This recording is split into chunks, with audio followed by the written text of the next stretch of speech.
Sorry. Iya. Sorry.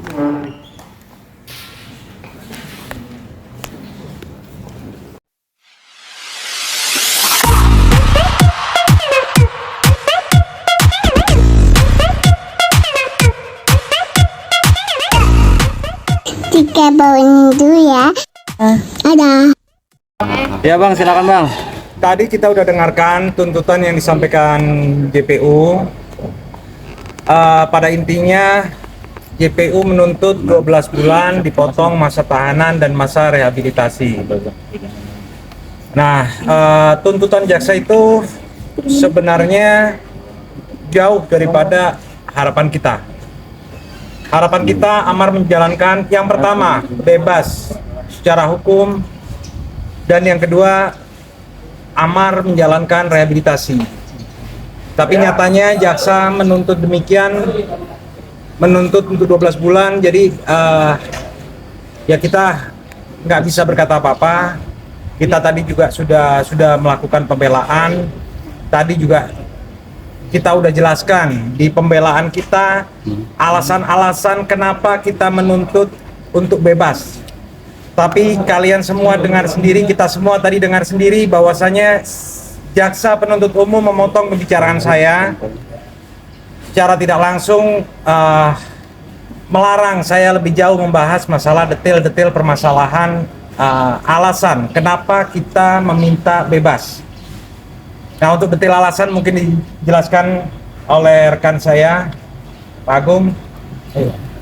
Ya, jadi alasan kita tadi menuntut untuk meminta bebas, tentu media bertanya kan, menyesali perbuatan, kenapa minta bebas?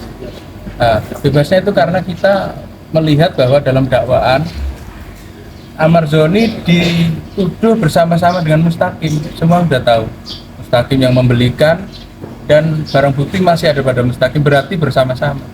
Harusnya ada pasal 55 ayat 1 ke 1 KUHP. Tentang apa bang? Tentang penyertaan. Jadi melakukan kejahatan secara bersama-sama. Kalau tidak berarti harus dilakukan sendiri. Padahal uraiannya kan bersama-sama. Jadi ketidaksinkronan dakwaan dengan uraian dakwaan ini yang membuat kita meminta bebas dengan alasan dakwaan kejahatan judi. Kemudian yang kedua, apa-apa yang dituduhkan dalam dakwaan itu tidak dibuktikan dalam persidangan. Misalnya pemakaian di dalam kamar mandi ada di dalam dakwaan, tapi tidak ada satupun saksi yang menyatakan itu. Tiga penangkap kan tidak menyatakan itu. Kemudian pemakaian di dalam mobil juga sama, tiga penangkap juga tidak menyatakan itu. Berarti tidak ada saksi satupun yang menyatakan tentang pemakaian. Yang ketiga, tentang hasil tes urin yang tadi dinyatakan sebagai bukti dari jaksa untuk menuntut 12 tahun, 12 bulan.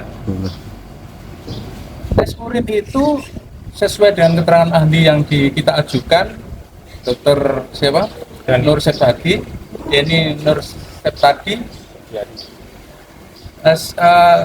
Akurasi dari tes urin oleh kepolisian itu 3 hari dari pemakaian sudah negatif. Padahal itu ditangkap kan tanggal 8, dites tanggal 9, surat keterangannya tanggal 10. Padahal yang dituduhkan di dalam surat dakwaan pemakaian tanggal 20 Februari sama tahun 2022.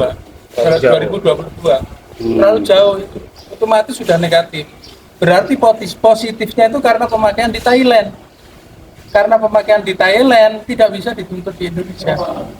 Hukum Indonesia hanya berlaku untuk kejahatan yang dilakukan di wilayah Indonesia, pasal 2 KUHP. Nah, wilayah Indonesia itu wilayah daratan, lautan, udara, pesawat Indonesia, kapal berbendera Indonesia, atau kedutaan besar Indonesia. Kalau ini dilakukan di Thailand harusnya tidak bisa dituntut di sini. Karena itulah kita minta bebas, walaupun kita juga menyiapkan sisi lain, kita minta rehabilitasi karena ada sisi Amar mengakui, ada sisi Amar menyesal dan sebagainya. Saya kira penjelasan tentang kenapa kita minta bebas itu. Jadi Ya, cukup. dia ada menyampaikan kekecewaannya nggak, Pak? Karena tadi selama pembacaan tuntutan dan pledoi Amar sendiri nangis itu gimana? Ya,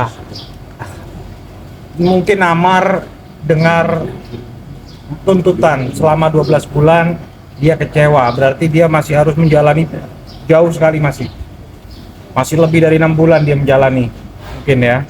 Saya nggak tahu hitungannya seperti apa karena kita belum ngecek ke rehab dan penahanan kepolisian, pihak kepolisian, penahanan dari kejaksaan, kita belum ngecek, belum hitung lah. Intinya kita sekarang ini fokus dalam persidangan. Jadi Amar tadi menangis, jelas dia kecewa karena dia masih harus jauh menjalani masa tahanan. Pasti orang kecewa lah, karena harapan dia sesuai dengan informasi yang saya berikan kepada Amar, sesuai dengan peraturan bersama PB nomor 1 2014, itu jelas Amar seharusnya rehab apabila kita melihat di PB, di peraturan bersama tersebut. Nah, Amar dengar jumlah total tuntutan jaksa 12 bulan, pasti dia kaget, pasti dia kecewa. Ya, kita juga kecewa, saya selaku kuasa hukum, saya kecewa, dan Adit juga tadi begitu dengar 12 bulan juga dia komentar ke saya, dia kecewa. Ya, gitu aja mungkin ya. Adit sebagai adik gimana Adit dengan tadi tuntutannya Bang Amar? Ya, udah dijelasin juga tadi sama Bang Emil ya. Pasti sangat kecewa. Tapi kita bisa apa kan? Iya. Itu udah haknya mereka untuk menuntut jaksa ya. Dan ini belum final juga, dan kita berharap sama hakim untuk benar-benar adil terhadap tuntutan ini gitu loh. Karena yang saya lihat potensi Bang Amar besar banget. Bang Amar punya keluarga, mau sampai kapan lagi ditahan gitu loh. Kasihan anak istrinya nungguin. Gitu sih. Hari dalam persidangan juga diblok. Iya. Sempat ngobrolin apa mungkin ada bisikan? Waduh.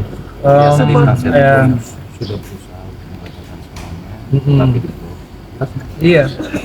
Tadi di peluk itu udah benar-benar Bapak kecewa banget ya. Mungkin dia melepas emosinya dengan cara memeluk saya. Dan seharusnya tadi Bang Emil juga dapat kesempatan untuk bicara, tapi tiba-tiba dipotong gitu aja. Kan jadi kayak gimana ya? Saya kecewa sekali lah seperti itu gitu loh. Dan mudah-mudahan kita berdoa, kita berharap semoga Pak Hakim bisa menjalankan tugas dengan baik, dengan adil, dan memutus Bang Amar seringan-ringannya, Bang ya. Soalnya di sini kita mempertaruhkan banyak nyawa gitu loh. Ada anak istrinya gitu loh. Itu sih. Bang, tadi selama mungkin menghadiri sidang hari ini, mungkin ada pesan ini Pak dari Kak Ibel, pesan? Iya, Kak Ibel selalu telepon, selalu nanya gimana persidangannya, apa tuntutannya, didoakan terus gitu kan. Jadi mungkin yang saya sampaikan nanti sebentar lagi sama Kak Ibel mungkin tidak enak juga untuk Kak Ibel. Kabar buruk lah. Iya, apalagi Bapak lagi sakit juga enak juga Bapak. Artinya masih ditunda dulu untuk memberikan informasinya ya terkait tuntutan ini. Pasti. Kalau tuntutan Bapak meminta segala sesuatu yang ada di persidangan, dia pengen tahu. Tiap waktu juga, dua-duanya Bapak dan Ibel juga, dua-duanya tiap waktu telepon. Iya, betul. Ini pasti ntar habis sholat Jumat, dia WA atau dia telepon pasti, baik Bapak ataupun Ibel. Iya. Kak Ibel juga nitipin baju ya? Kemarin ya, yang baju hitam itu yang lagi dipakai di persidangan sekarang itu baju dari Kak Ibel. Baju Bang Amar tapi disiapin sama Kak Ibel. Mungkin apalagi keputusannya si Ibel ketika sampai saat ini masih menjalani hukuman Amar selama 6 bulan lagi ke depan. Apa yang paling memberatkan dari Ibel terhadap Amar? Oh, pastilah anak-anak ya. Anak-anak kan juga butuh seorang figur, seorang ayah gitu loh.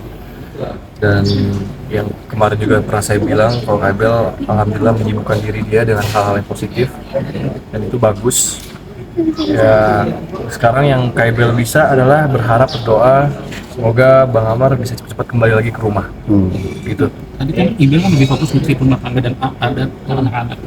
Nah, ada nggak indikasi melihat kalau Ibel sekarang lebih fokus ngurusin anak daripada mikirin si Amar Joni? Itu kewajiban si Bang Amar di dalam atau tidak itu udah kewajiban seorang ibu. Jadi saya yakin ibu itu tanpa pamrih lah, maksudnya bukan yang nggak mau mikirin Bang Amar, tapi kan yang mikirin Bang Amar kan juga ada saya, ada ini, kan kasihan juga kalau Kak Ibel mikirin semuanya gitu ya Bang ya. Jadi saya udah bagi tugas sama Kak Ibel, udah Kak Ibel fokus ngurusin anak, biar saya ngurusin Bang Amar gitu sih.